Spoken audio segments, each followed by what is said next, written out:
What's up, climbers? My name is Carmelo, and this is Fingers of Fury. So I've been putting off doing videos for a long time now. I've had a pretty busy job, and it's been really hard. And now, honestly, I've just been putting it off because I feel like they should be of pretty good quality. But I'm actually gonna throw that away today and just do like a quick walk around. So what I'm thinking about doing tonight is show a little bit of what I'm working on, and then I think I'm gonna do a walk around and see what kind of parts that I've made in the past that I can scrounge up and just show and talk a little bit about what I've done in the past.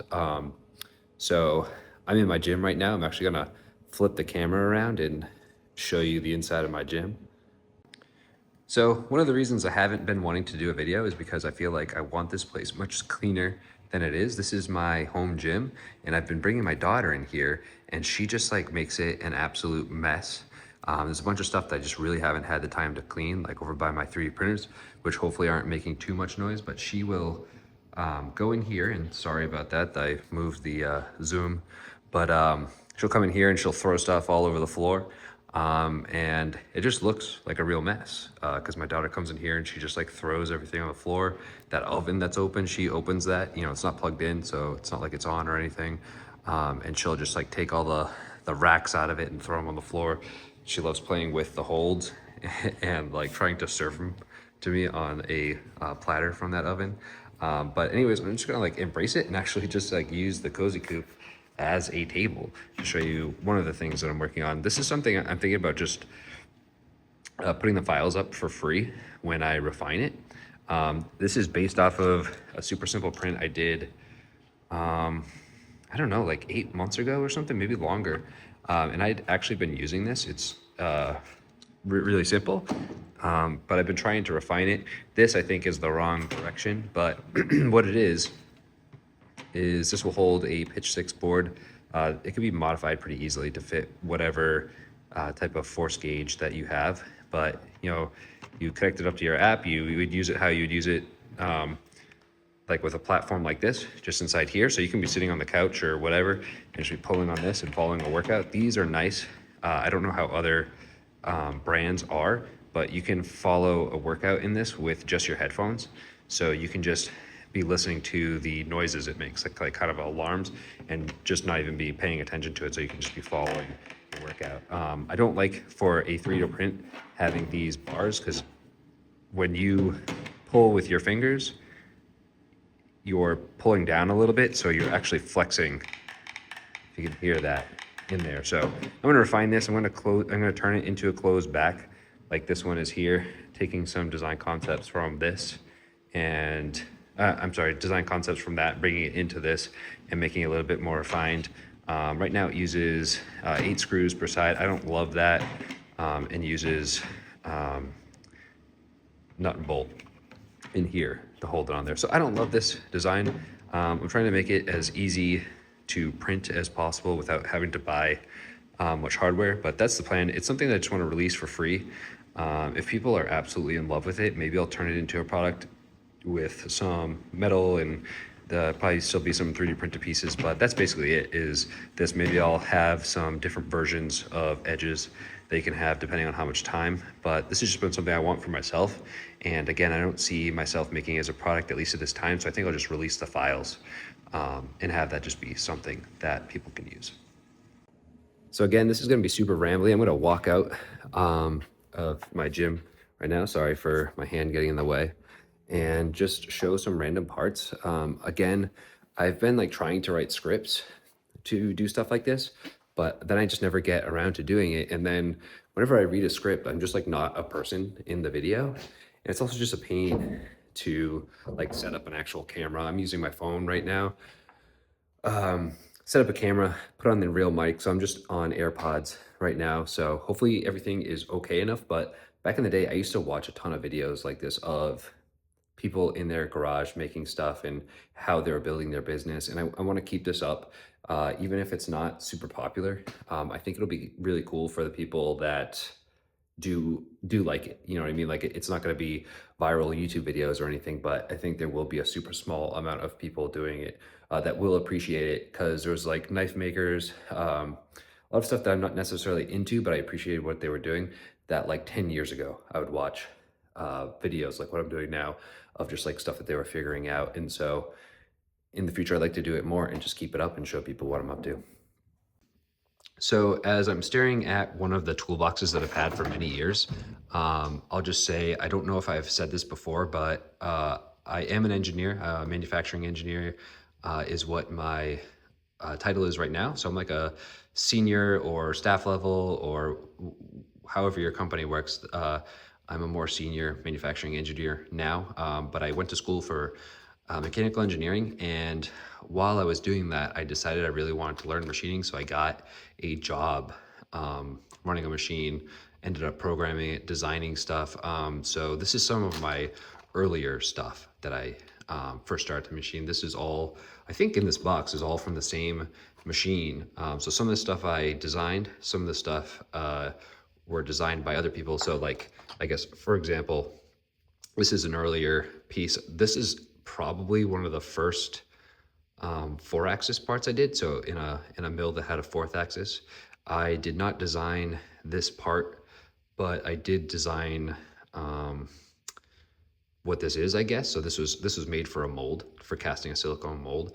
And I did, I added this plug to it. I probably designed, for what it's worth, this 3D printed end piece. Maybe I added this to it, stuff like that, like little stuff to make it into something I could fixture and use to cast a silicone mold. So this is like a slug to put into a silicone or a silicone mold that we're going to be making. So this is like the positive part to that. So this is, I think I can show all this. So if not, I'll have to take the video down if anybody sees it that doesn't want this stuff up. But none of this is super sensitive. I don't think it's all super old, but I think this is the first one. Maybe this is the first one because it looks like this is probably some scrap I got from, or some material I got from the scrap bin. I was probably testing out just the tool paths on it. So this is some early stuff I did. This is a like an arthroscopic tool. So this would be something like a doctor would hold, and you'd have a like a lever here for suction. It had a bunch of other parts that went in this. This doesn't, looks like this one doesn't have any of the internal geometry, because I remember this had a thread, this had a hole that went all the way down here, connected here. But this looks like it has all of the external geometry. So yeah, again, this is like something I did very early on, another 4th axis job. So pretty okay for, I don't know, this is like 13, 14 years ago. I probably programmed and machined this. A lot of bits and bobs that are like nothing really to write home about. This is a piece that I think goes in that. Nothing crazy on the outside. A little bit of surfacing on the top here. Sorry, my camera's not focusing, but down there, there's a little bit more detail in there. Again, nothing crazy on this one. These are kind of interesting. I don't, looks like these are 2 pieces that oh no, it's screwed. It's screwed in. That is a prototype feature for this. And so this is kind of awkward, but this is actually for vaginal rejuvenation. Like this goes in a handle, and that's like a measurement, like a ruler. But that's one of the things that I worked on. These are injection mold, what I'm holding in my hand right now. I think we might have not stamped. I guess it would be a little bit more whack and hack stamping we did on these, but these ended up being injection molded. But before getting it injection mold, this is before 3D printing was super prevalent, even though you could see we 3D printed this like not long after, but this was with the first MakerBot. Like we went to Newbury Street in Boston, or not we, but my boss went to Newbury Street in Boston, bought the 3D printer to make this when like 3D printing was starting to pick up. But before that, we would machine the prototype. This is something you definitely 3D print nowadays, but I machined this. There's all this internal geometry that I'm sure won't pick up on camera, but this would go inside one of these. So I'd machine these. Maybe I'll cover the name there, but I'd machine these plastic pieces. So nothing super complex here, but I got a bunch of these. Some of these are like the prototypes, so they're all a little bit different. Let's see what else we can find. Nothing that interesting about that. I got a knife in here, I guess. Some other pretty non-intricate features. These are like super early 3D prints. Again, this is on that like that first MakerBot that they ever made. So I started, you can see this is actually a fixture, like a machining fixture. So forget what I bolted this to, but I remember using this to machine parts. I'd put parts in here. So it was like a little nest. Dropped it. I machined a bunch of these. Again, this is like a I think it's glass filled. Ultem, so it's like an electrical plug looking thing. This is half machined, same thing you saw earlier. Random bits and bobs. Again, this is super nothing special, but again, this is like a print from well over 10 years ago. I don't know, 12, 13, 14 years ago or something. This is a fixture. I think that was supposed to hold this. I don't know. I designed this. I don't really remember what it's for. This is a mold that I designed. These are old end mills. This is a pretty like common way to like make a cheap cheap mold. So we would squirt some silicone in here, just more than you need, and then just slap this on top, and then you'd put it in an oven. You could be able to cure what these would be like a little membrane, like for pushing on buttons. But this would make that pretty easy. I think there's some parts in here. Nothing special in there. There's a bunch of small parts. Again, after a long time, you just collect so many parts. Now I don't even collect them. Again, these are from all over 10 years ago. So I don't know if I'll try and like put up some videos or pictures of stuff that I've done more recently. But again, this is like stuff that I did 10, 11, 12 or so years ago. So I'll rummage through this box off camera and see if I can find anything else cool. So as just an aside, this is a Gerstner box. It's a super old box that it's very typical for machinists to have. It's also like you'll see people would get it for jewelry and stuff. But when I was first getting into learning how to machine and all this is just something that I really coveted that another machinist had. And I would always tell him like, man, that box is so cool. I actually loved that it was so like beat up and ratty that it had carabiners on top. Like I loved this box. And I would always tell the machinist, like when I would see the box, I'm like, man, I love that box. It's so cool. And so this is a machinist that I got to work with for a bit, and his dog got hit by a car, and he just had a terrible time, and he had to leave his job, and you know he left abruptly. Like I didn't get to see him before he left or anything, and I came in, and my boss tells me, hey, like he wanted to give you this box, and he left me a card, so I always keep this card. You know, he was just like a super cool dude, and left me this box when I was like a really early, like not even an engineer yet, just like a kid trying to learn machining. And you know, so I keep this in here. This box isn't actually something that I like put tools that I use in it. This is like all just memories for me at this point. So that's why it kind of is what it is. Like this is empty, but it's like the first calipers that I bought, other tools that I bought.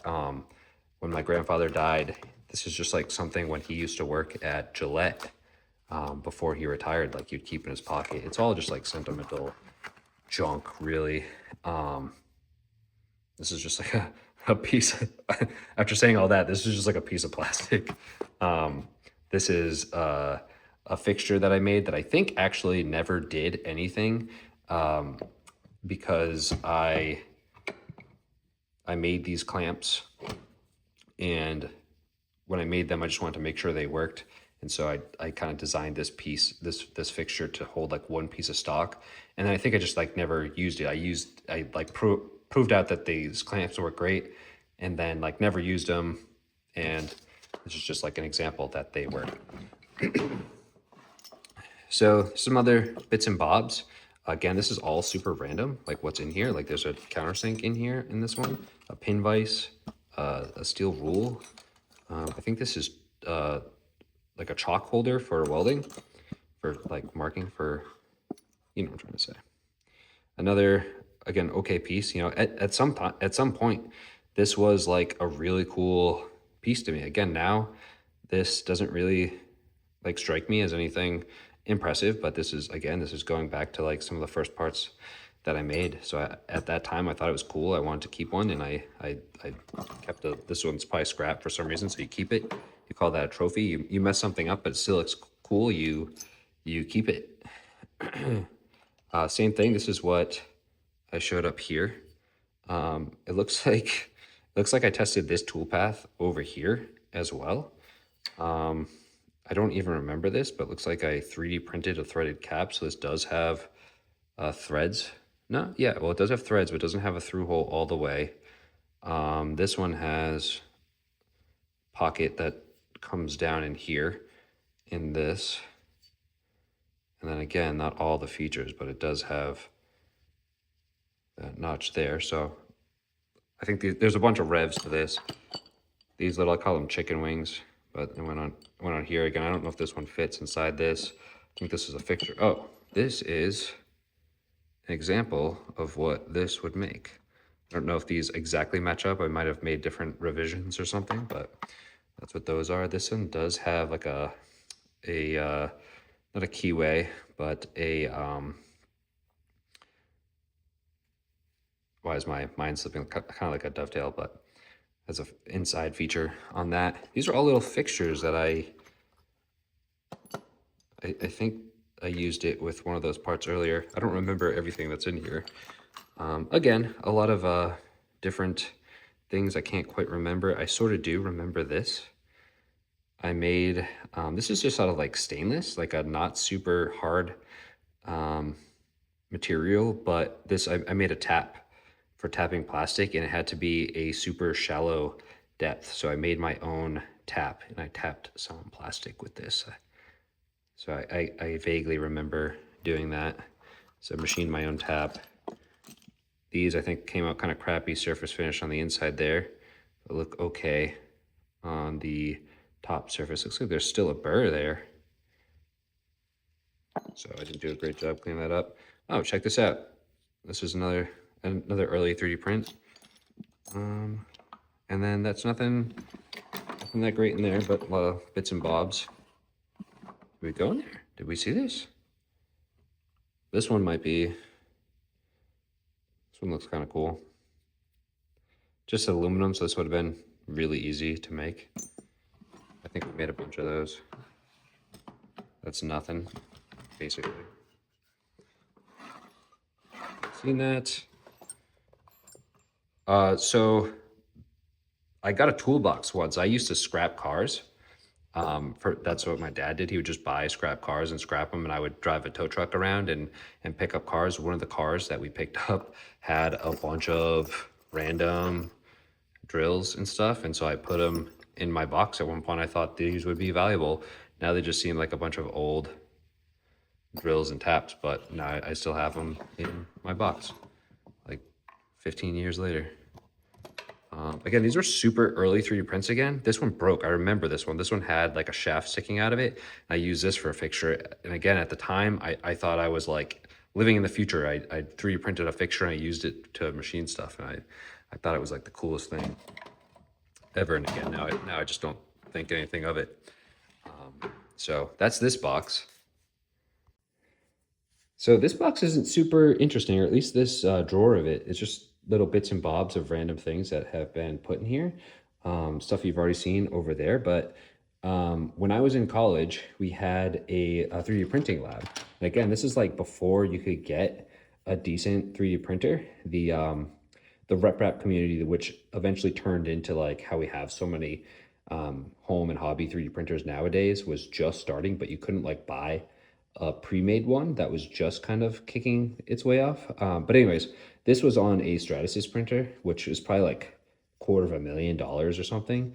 And you were given access to 3D print stuff in a class that I took. So this is one. I designed a just kind of like an arbitrary like truck axle. I think this looks like an AMC 20. I just thought it would be easy to design. So again, like an early design. What I thought was funny is this is like way before print in place got popular, which is when you print something, but you have like movable objects inside of it. And you know, when you take it out and you clean it off, they all move together after. But so I knew that that printer was capable of doing this. So again, like, you know, 14 years ago or however long that was that I did this, I printed these nunchucks. So I've got another 3D print that again, it has like a movable pieces to it. That might be inside my house or something. I don't know. But I also 3D printed a toilet that my mom thought was hilarious. And again, it's like using a $250,000 machine. I printed a toilet and my mom took it and put like mints in it or something for like 10 years until she dropped it and it broke. And so there's nothing super special in here. This is something, you know, all these parts that I've been showing, again, this is also like random garage stuff that I've thrown in here. But something that I've actually designed myself was this little stamping fixture. Again, we've got the alignment dowels here. And I forget if this was used for either locating or actually clamping the pieces together. Because what we would do is take a brass cutout that we get laser cut, and it would have these fingers that came up, and then this would come in on top. And is what I did is I glued or attached some very small gauge pins in here, I believe, and would stamp them on there. And we turned them into little fingers, so there'd be these half round fingers made out of brass. That this is what these stamps. So it was a custom part. We were able to save a lot of money just by making these parts, not this part, but the part that this part made. By me designing that and just making them ourselves. Some other random things that I might have machined. I think this is like an in process of something I saw earlier.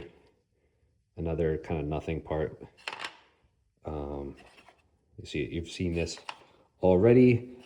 These are jets to a like Kawasaki carburetor that I at the time I drilled open on my own. If you know, you like buy different size jets.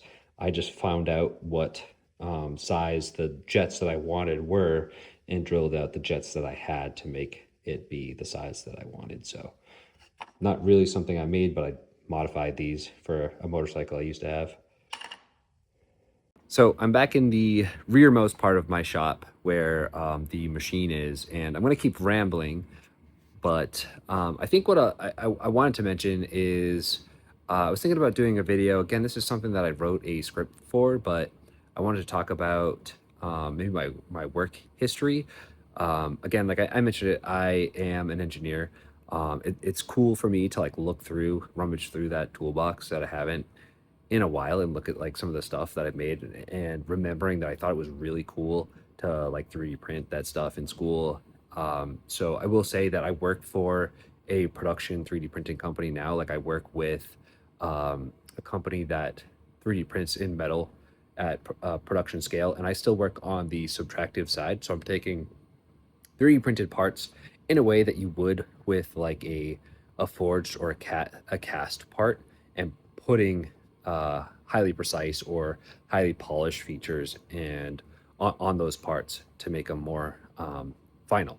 You know, so it's still, you know, still machining, but I'm working you know, directly with 3D prints. In the past, I have worked with some earlier like titanium and Inconel 3D printed parts, modifying them a little bit, but now that's my day to day now. As of like 4 months ago, I switched jobs and I'm working with 3D prints 100% of the time. So it is cool to look back and remember being so psyched about that now. Whereas now I even look at the 3D printed parts that I'm making, or not I'm making 3D printed parts, but you know, help making the finalized parts that come from 3D prints. To be honest, I'm not like crazily mind blown by the work that I'm doing right now. And that's just because I've made so many thousands of parts now, looking back at like some of the first, you know, some of the first 100 or whatever, however many parts I made at the company I was at when I made the parts that I was showing you in my toolbox. I've just made so many things that it doesn't have the appeal that it used to be. But I'll walk around a little bit and kind of sum up how it's going in here. So something I think is funny is that it's really hard to deal with chips in this shop. So it's hard to get an idea of scale, but these trash bags are all filled with chips. They're probably like 70-80 pounds a piece for each one of these bags. And you know, unsurprisingly, they rip a little bit and they don't have a ton of coolant in them, but just a little bit of coolant kind of creates a mess. But I had intended to not do this, and I bought what I thought was a reasonable amount. You've got these, they're close to 100 gallons. I forget the exact, but I've got 5 of these. So I've got like 500 gallons of chips that I thought would be reasonable enough to collect and get disposed of. So this is probably like 2,000 pounds of aluminum, which is actually not a lot in the grand scheme of like machining in general, but it's a lot to have in your garage. So I'll probably have to hold on to it for like another month or so, at which time I'll probably have a lot more here. But hopefully, at least until it hits winter, because again, we had a bunch of snowstorms in New England. So the way the outside of my house works is this was not convenient to get outside for somebody to pick up. So that's kind of how I got into this mess. And it's just annoying in general to be a guy in his shop with, aluminum to try and get rid of this amount. So it is what it is, but I always find it funny to look at how many chips I have in here, because it kind of sucks and I have to keep them in, or don't have to keep them in trash bags, but that's been the best way as an interim method to hold them. And then, I'm going to have to mop up this floor and clean this all up when it's time to move it. So again, this is all dirty to me. I'm sure it's dirty to anybody. Like it's not very organized. And again, that's one of the reasons why I didn't want to do a video, but whatever, this is how it is right now. This is how I'm cleaning my parts. I honestly don't know why I didn't do it this way sooner. I typically just will take a part out, say this, let's say, for argument's sake, these are straight out of the machine. I would just take this little egg crate and bring it inside and wash it with Simple Green in the sink. Simple Green isn't that bad, but you're using a lot more than with this method, which is, so I've got this, which is DI water. So I blow off the parts so it's like almost clean out of the machine, basically, because I want to keep as much coolant in the machine and not use that much. And then I put it in here, which is just a DI water, and I let it soak in there for a little bit, and then I'll move, as this gets full, I'll move it to here, and this is just to air dry. Sometimes if I'm in a little bit of a rush, I can like tap these out and get them out, or I can blow them off and get them dry. And that's because you want these to be dry before it comes in here. And this is just like $100 ultrasonic from it's a $100 ultrasonic, and I fill it with pretty standard IPA. I might in the future want to go to a higher concentration, but you don't want too much water getting in here, so that's why you blow these off, because you don't want to be constantly moving water in here and diluting the IPA any more than you'd have to. If anything, again, I'd want this to be a higher concentration. And this is nice because it should have I'm gonna say an infinite life, but the life of this is going to be really, really long. So it's not getting super dirty again, because I rinsed them with DI, so they're basically clean going in here. And I'm just taking off the last little bit in this, and the level stays pretty much topped off, and I put them here, and then they air dry pretty quickly since it is IPA, and then it goes straight to there. Whereas before I would have to, bring it back and forth to get parts ready to go. So that's just something I've improved on in the past, and something I wanted to bring up for no reason in particular. So again, this is going to be basically the end of the video. That's the things I could think of off the top of my head. This is how dirty my shop is right now. I was in China for like 3 weeks in January, and I feel like I've been trying to catch up ever since, because before China, it was the holiday rush, and you try and rush. You're like creating a lot of this mess that I'm still living in now. And then when I come back, I'm trying to catch up with everything that I didn't get done over the Christmas break and coming back. Just normal life stuff, full-time job, having a kid. It's just been really tough. So again, like this is just like minimum effort video, just to try and put me in gear to do this more often. So things have been going really well. I have a lot more people helping me. Shout out to Austin, if he's watching this, or anybody else, like I'm just gonna say everybody who's like, you know, worked with to collaborate with me at this point. You know, a lot of people that honestly, um, like I wouldn't have expected to be like getting help, having people do videos. That's been super huge for me, and it's kind of what I want to do this video too. Is I feel like as I'm not doing videos like this, I'm becoming more and more like I'm a company, I'm an entity when like I'm just some guy in a garage like making stuff. It's going pretty good. Um, Nowhere near like I'm about to quit my job and or anything like that, but like this is continuing to work and be something that's sustainable, and a lot of that has to do with, you know, getting help, getting people to collaborate with me. Anybody, yeah, I've gone with I forget if his name's Billy or Hank St. John, who's done the artwork for me multiple times in a row for like the t-shirts that I've come out with. Like everything is is getting easier little by little, you know, every little improvement. So I'm hoping to get some maybe a new machine or two new machines, old like the one that I have here. Nothing I don't like this machine, but for finger training devices, you can't buy a machine that makes sense. I could buy the worst machine on the market today, brand new, and it's still 10 times what I need to make aluminum finger training devices. So it'd be cool to buy a brand new machine, but again, I'm kind of I'm over it as far as big fancy machines. I have a 10 axis machine that I use at work every day, and the allure of it has kind of been lost on me now. So having I don't know what I'm talking about anymore, but having another old machine here is fine for what I do. And I want to get another one. That would help me a lot as far as designing things is one thing, but breaking into this and being able to set up something else is another thing. My time is super limited, so it's really easy for me to come down here and get a part running and go back inside and be with my family.